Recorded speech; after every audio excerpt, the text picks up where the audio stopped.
নমস্কাৰ মৰমৰ ছাত্ৰ ছাত্ৰী আৰু মোৰ বন্ধু বান্ধৱীসকল আহোম ক্লাছেছ ইউটিউব চেনেলটোত আপোনালোকৰ স্বাগতম জনাইছোঁ। আজি মই এইটো ভিডিঅ'ৰ যোগেদি তোমালোকৰ কাৰণে লৈ আহিছোঁ ক্লাছ 7ৰ ছায়েন্সৰ যিটো তোমালোকৰ 2 নম্বৰ পাৰ্ট আছে কিতাপৰ তাৰে লেচন নম্বৰ 5টো মই লৈ আহিছোঁ। আমাৰ লেচন নম্বৰ 5ত কি আছে? বিদ্যুৎ প্ৰবাহ আৰু ইয়াৰ ক্ৰিয়া।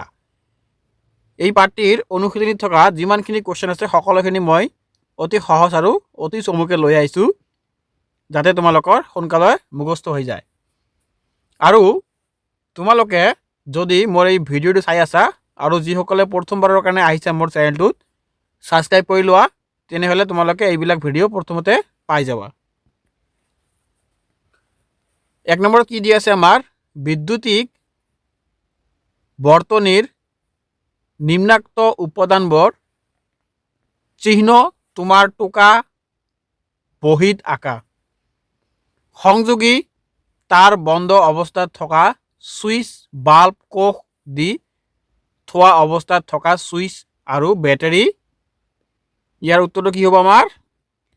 বিদ্যুতিক আহিলা, তাৰপিছতো হ'ব কি? সংযোগী তাৰ, আৰু 2 নম্বৰত দি আছে অফ অৱস্থাৰ সুইচ। তাৰপিছতো হ'ব 3 নম্বৰত অন অৱস্থাত সুইচ, 4 নম্বৰত হ'ব বাল্ব, 5 নম্বৰত হ'ব বিদ্যুৎ কোষ আৰু 6 নম্বৰত হ'ব আমাৰ বেটাৰী। তাৰপিছতো হ'ব সংকেতিক চিহ্ন। ইয়াতে এটা ছবি দিয়া আছে, তোমালোকে ছবিটো চাই ল'বা। তাৰপিছত আমাৰ 2 নম্বৰ প্ৰশ্ন কি দিয়া আছে? তলত দিয়া চিত্ৰৰ পৰা বৰ্তনী চিত্ৰ অংকন কৰা। ইয়াত আমাৰ এইটো চিত্ৰ তোমালোকৰ কিতাপত আছে আৰু এইটো তোমালোকৰ উত্তৰ। এনেকুৱা এটা চিত্ৰ হ'ব, তোমালোকে চাই লোৱা। তাৰপিছত আমাৰ 5 নম্বৰত কি দিয়া আছে? 5.22 চিত্ৰত দেখুওৱা 4টা কোষ এখন বৰ্ডত আঁট খুৱাই লগোৱা হৈছে। 4টা কোষৰ বেটাৰী এটা সাজিবলৈ সিহঁতৰ প্ৰান্তবোৰ তাৰেৰে কেনেকৈ সংযোজিত হোৱা উচিত তাক দেখুৱাই ৰেখা অংকন কৰা। এইটো দিয়া আছে আমাৰ ইয়াত। ইয়াৰ উত্তৰটো কি হ'ব? তলত 4টা কোষৰ দ্বাৰা তৈয়াৰ কৰা বেটাৰীৰ চিত্ৰ দিয়া হ'ল। এইটো হ'ব আমাৰ চিত্ৰ, তোমালোকে চাই ল'বা। তাৰপিছত আহিব আমাৰ কুৱেশ্যন নম্বৰ 4, 5.23 চিত্ৰত দেখুওৱা বৰ্তনীত বাল্বটো জ্বলা নাই, তুমি ইয়াৰ কাৰণ উলিয়াব পাৰিবানে? বাল্বটো জ্বলাবলৈ বৰ্তনীটোৰ আৱশ্যকীয় সাল সলনি ঘটোৱা।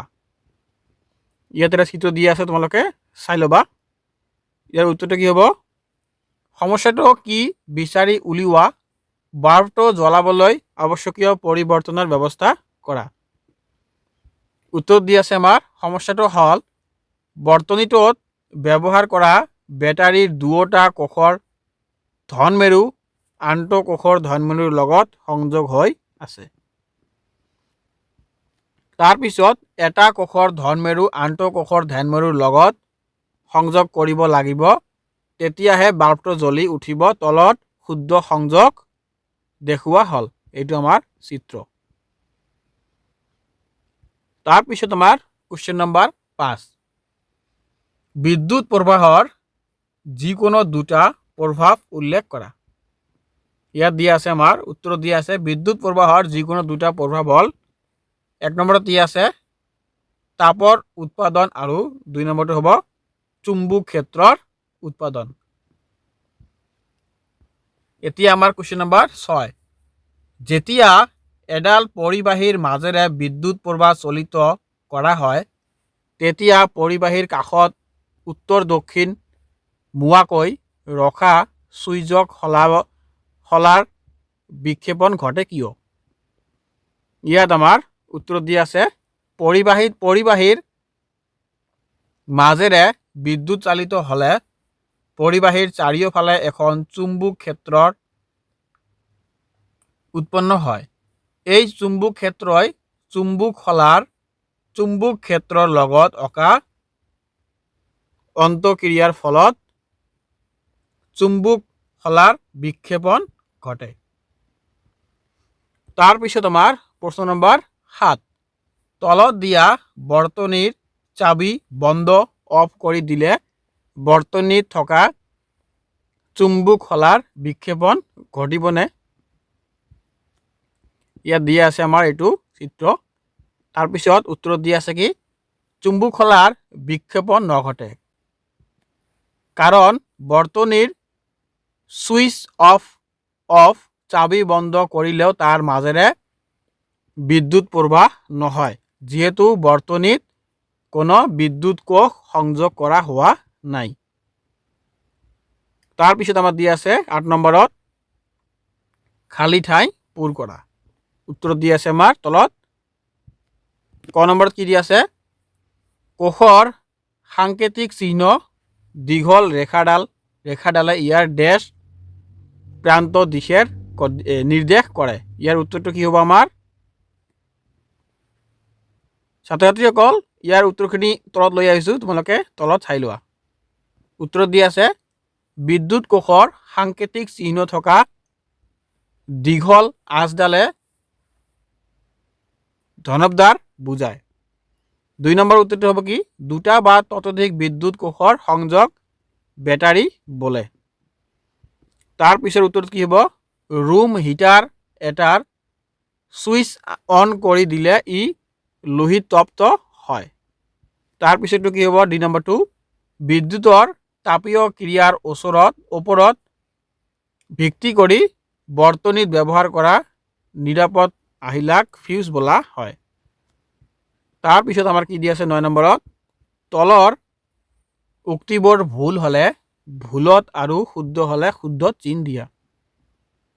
ইয়াত আমাৰ ক নম্বৰত কি দিয়া আছে, দুটা কোষৰ এটা বেটাৰী সাজিবলৈ এটা কোষৰ ঋণাত্মক প্ৰান্ত আনটো কোষৰ ঋণাত্মক প্ৰান্তৰ লগত সংযোগ কৰিব লাগে, শুদ্ধ নে ভুল? এই উক্তিটো আমাৰ কি হ'ব, আনসাৰ ভুল হ'ব। খ নম্বৰত কি দিয়া আছে, ফিউজৰ মাজেৰে প্ৰবাহিত বিদ্যুৎ মাত্ৰাধিক হলে ফিউজ তাৰ গলি গৈ ছিগি যায়। এইটো কি হ'ব আমাৰ উত্তৰটো শুদ্ধ। গ নম্বৰত কি দিয়া আছে, বিদ্যুৎ চুম্বকে লোহাৰ টুকুৰা এটাক আকৰ্ষণ নকৰে। এইটো হ'ব আমাৰ উত্তৰ ভুল। ঘ নম্বৰত কি দিয়া আছে, বৈদ্যুতিক ঘণ্টাত এটুকুৰা বিদ্যুৎ চুম্বক থাকে। এইটো হ'ব আমাৰ শুদ্ধ। উত্তৰটো কি হ'ব ইয়াত? এইটো উত্তৰ হ'ব আমাৰ শুদ্ধ। তাৰপিছত কি দিয়া আছে কুৱেশ্যন নম্বৰ 10, এটা আৱৰ্জনা স্তূপৰ পৰা প্লাষ্টিকৰ মোনাবোৰ পৃথক কৰিবলৈ বিদ্যুৎ চুম্বক ব্যৱহাৰ কাৰ্যকৰী হ'ব বুলি তুমি ভাবানে? ব্যাখ্যা কৰা। ইয়াত কি হ'ব আমাৰ উত্তৰটো, মই নাভাবো, কাৰণ বিদ্যুৎ চুম্বকবোৰ চুম্বকীয় পদাৰ্থবোৰকহে আকৰ্ষণ কৰে। প্লাষ্টিকৰ মোনাবোৰ চুম্বকীয় পদাৰ্থ নহয় আৰু ইয়াক বিদ্যুৎ চুম্বক আকৰ্ষণ নকৰে। 11 নম্বৰ কি দিছে আমাৰ, এজন বিজুলী মিস্ত্ৰীয়ে তোমালোকৰ ঘৰত কিবা মেৰামতি কাম কৰি আছে। এটুকুৰা তাৰেৰে তেওঁ ফিউজটো সলাব খুজিছে। তুমি সন্মত হবানে? তোমাৰ প্ৰতিক্ৰিয়াৰ কাৰণ ব্যাখ্যা কৰা। ইয়াৰ উত্তৰটো কি হ'ব, মই সন্মত নহওঁ, কাৰণ ফিউজটো বিশেষ ধাতুৰে তৈয়াৰী আৰু বেছিকৈ যদি বিদ্যুৎ চলিত হয় উত্তপ্ত হৈ গলি ছিঙি যাব। তাৰপিছত আমাৰ কুৱেশ্যন নম্বৰ 12, 5.4, চিত্ৰত দেখুৱাৰ দৰে এটা কোষ ৰেখা সঁজুলি এটা সুইচ আৰু এটা বাল্ব ব্যৱহাৰ কৰি জুবেদাই বৰ্তনী এটা সাজিলে। তাৰপিছত তাই সুইচ দিয়া সত্ত্বেও বাল্বটো নজ্বলিল। বৰ্তনীৰ সম্ভাব্য ভুলবোৰ নিৰ্ণয় কৰাত জুবেদাক সহায় কৰা। ইয়াত আমাৰ কি দি আছে কুৱেশ্যনটো, ইয়াৰ উত্তৰটো হ'ব, জুবেদাই কৰা সম্ভাব্য ক্ৰিয়াবোৰ হ'ল, 1 নম্বৰটো হ'ব আমাৰ বিদ্যুৎ কোষৰ সংযোগ ভুল হ'ব পাৰে। 2 নম্বৰটো হ'ব বাল্বটো ফিউজ হ'ব পাৰে। আৰু 3 নম্বৰটো হ'ব তাৰৰ সংযোগ স্থল ঢিলা হ'ব পাৰে।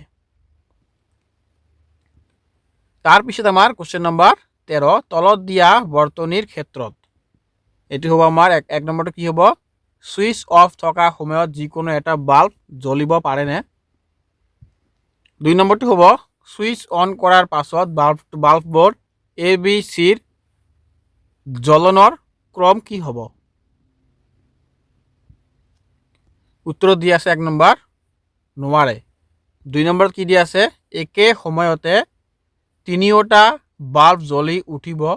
বাল্ববোৰ ক্ষমতাৰ ওপৰত নিৰ্ভৰ কৰি বাল্ববোৰ জ্বলিব। যিহেতু বাল্ববোৰ শ্ৰেণীবদ্ধভাৱে আছে গতিকে A বাল্বটো যিমান উজ্জ্বল হ'ব B বাল্বটো কম হ'ব আৰু C বাল্বটো A আৰু Bতকৈ বেছি কম হ'ব। ছাত্ৰ ছাত্ৰীসকল মোৰ ভিডিঅ'টো ইয়াতে শেষ কৰিলোঁ। তোমালোকক যদি ভিডিঅ'টো চাই ভাল লাগিছে তেনেহ'লে চেনেলটো ছাবস্ক্ৰাইব কৰি ৰাখিবা আৰু এনেকুৱা ধৰণৰ তোমালোকে এইটোত গ'লে ভিডিঅ' পাই যাবা। আৰু এটা কথা ক'ব বিচাৰোঁ তোমালোকে যদি ভিডিঅ'টো গোটেইখিনি চাইছা বা চাই আছিলা তেনেহ'লে তোমালোকে এইটো ভিডিঅ'ৰ পৰা কি বুজি পালা বা কিবা বুজি পোৱা নাই মোৰ কমেণ্টত জনাই দিবা। কাৰণ আমি অনলাইনৰ যোগেদি ইমান কষ্ট কৰি তোমালোকৰ কাৰণে ভিডিঅ'বিলাক বনাই আছোঁ ফ্ৰীতে আৰু তোমালোকে বুজি নাপালে আমাৰ কষ্টখিনি এনে যাব। সেইকাৰণে তোমালোকে কমেণ্টত লিখি দিবা যে ছাৰ আমি বুজি পোৱা নাই বা কেনেকৈ বুজালে বুজি পাবা সেইটোও তোমালোকে কমেণ্টত জনাই দিবা। ধন্যবাদ। আজিৰ ভিডিঅ'টি ইয়াতে সমাপ্ত।